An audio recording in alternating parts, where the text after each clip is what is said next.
Salam Organik Tani Indonesia. Nah, saya berada ini di lahan milik kebunnya Bapak Aris, tempat menanami pohon kebun durian. Nah, ini adalah kebun Bapak Aris yang berada di Poros Samarinda, Tenggarong. Nah, dengan sistem penanaman yang mendatangkan konsultan dari Jawa. Bapak itu mendatangkan konsultan dari Jawa dengan budget yang lumayan besar untuk membuat penanaman yang sejajar, penanaman yang rapi, dengan sistem busut. Di sini adalah tempat embung. Inilah embung, tempat penampungan air. Di sini sahabat, Bapak itu membuat embung ini dengan kedalaman tempat penampungan airnya ini adalah sedalam 3 meter, panjang 20 meter, lebar ke samping sekitar 10 meter. Dengan memakai alat berat 2 unit PC 200 sama PC 78. Jadi untuk mendatangkan konsultan dari Jawa Barat, Bapak itu harus mengeluarkan kocek sebesar 140 juta dengan sistem kontrak selama 1 tahun. Dengan sudut kemiringan tanah yang lumayan curam lah. Sudut kemiringan tanah yang lumayan curam.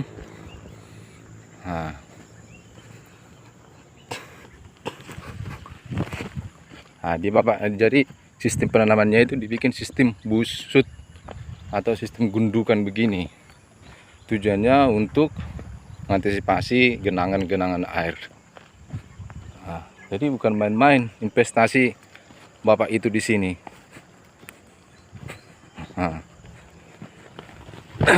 Seperti ini busutnya, gundukannya dengan diameter 4.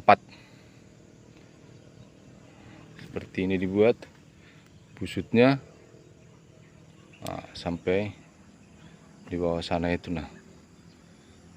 busutnya dibuat sejajar. Jadi jarak antar tanaman yang satu dalam satu barisan ini 12 meter, dan ke samping antar barisan 12 meter juga.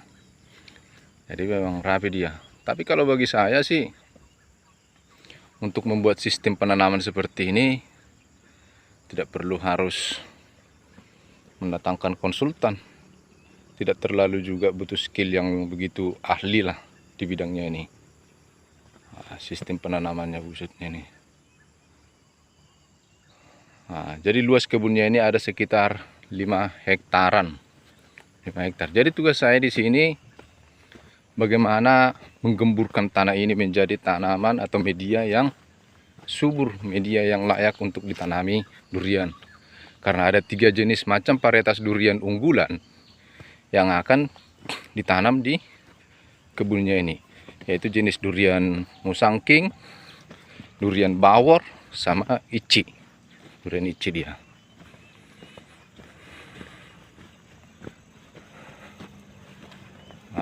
Ini lihat sahabat.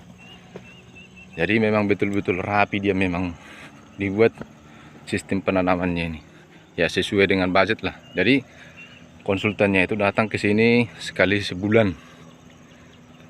Dengan penginapan ditanggung oleh bos, biaya transport PP, biaya makan ditanggung semua bos itu. Jadi dikontrak dia selama 1 tahun untuk memastikan pertumbuhan dari tanaman durian ini. Tapi kalau bagi saya sebagai pembuat pupuk organik, untuk membuat seperti penanaman yang seperti ini namanya teras. Di sudut kemiringannya ini harus dibuat teras. Satu untuk mobilisasi nanti permudah pengairan, mempermudah pemupukan dan perawatan. Jadi nanti di sini semua di antar baris tanaman ini akan ditarik selang dari embung tadi penampungan air, taruh selang semua ke tanaman barisan ini. Jadi untuk mempermudah pemupukan, mempermudah penyiraman di saat musim-musim kemarau. Jadi tugas saya itu memang menggemburkan tanah ini bagaimana media tanam yang layak. Karena ini topsoilnya sudah banyak digusur ke bawah dia. Sudah banyak digusur ke bawah. Di sini saya buat percobaan. Saya tanam ini kacang panjang di tanah subsoil. Ini adalah tanah subsoil yang sudah saya kocor 2 kali pupuk hayati di sini. Saya kocor 2 kali mikroba dan saya taruh kompos. Ini atas inisiatif saya sendiri saya buat. Jadi tugas saya di sini bagaimana menggemburkan tanah ini menjadi tanah yang subur, tanah yang penuh berpori. Jadi untuk pengelolaan media tanam ini yang utama sebenarnya. Yang pertama itu, langkah pertama yang harus dilakukan ialah pengapuran. Baik dolomit ataupun nanti pengapuran dengan gamping. Baru sesudah itu penyemprotan pupuk hayati atau mikroba, aneka ragam mikroba. Semakin banyak jenis mikroba yang kita semprot ke media tanam ini semakin lebih bagus. Baru pemasukan kompos padat atau pupuk padat.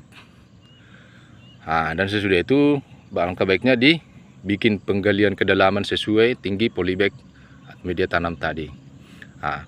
Itu jauh hari 1 bulan harus kita lakukan sebelum penanaman, supaya nanti tanaman duriannya itu tidak stres pada saat dilepas dia ke media tanam baru. Jadi bos saya bilang ini waktu kemarin, ini ada lagi saya buat percontohan ini mentimun Jepang sama kacang panjang. Saya coba sejauh mana tingkat kesuburan dari tanaman itu, tanaman holti ini. Apakah dia sudah pertumbuhannya subur? Dia itu menjadi nanti tolak ukurnya. Jadi apalagi di sini tanah-tanah yang keras, kalau sudah panas, tanah liatnya ini keras. Tugas saya lah di sini dibuat bos Aris. Bos saya itu bagaimana menjadi tanah yang betul-betul layak ditanami atau tanah yang subur. Lumayan luas dia sudut kemiringannya. Jadi tertata rapi memang sistem penanamannya itu sejajar. Dengan sudut kemiringan lebih dari 45 ini. Jadi sahabat-sahabat dimanapun, kalau mau menanam kebun durian, apalagi sekarang ini saya kira nih hobi-hobi orang kaya ini, pengusaha. Karena bos saya ini juga bos tambang dia. Ya hobinya, investasinya jangka panjang katanya ini.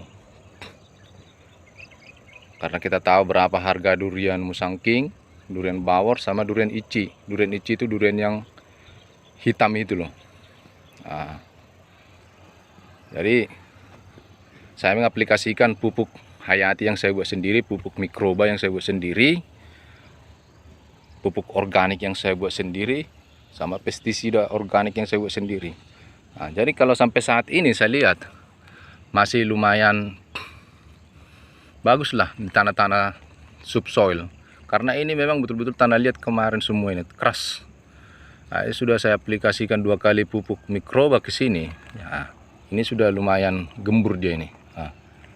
Waktu pertama ini sangat keras betul ini, tanah liat ini menggumpal keras.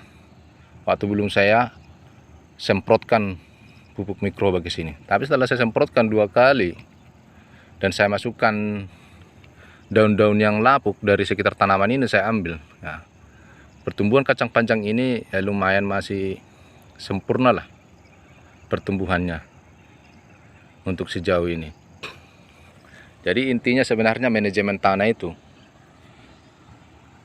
Jadi untuk apa kita sewa konsultan mahal-mahal kalau tidak nanti pertumbuhan tanamannya itu tidak bagus.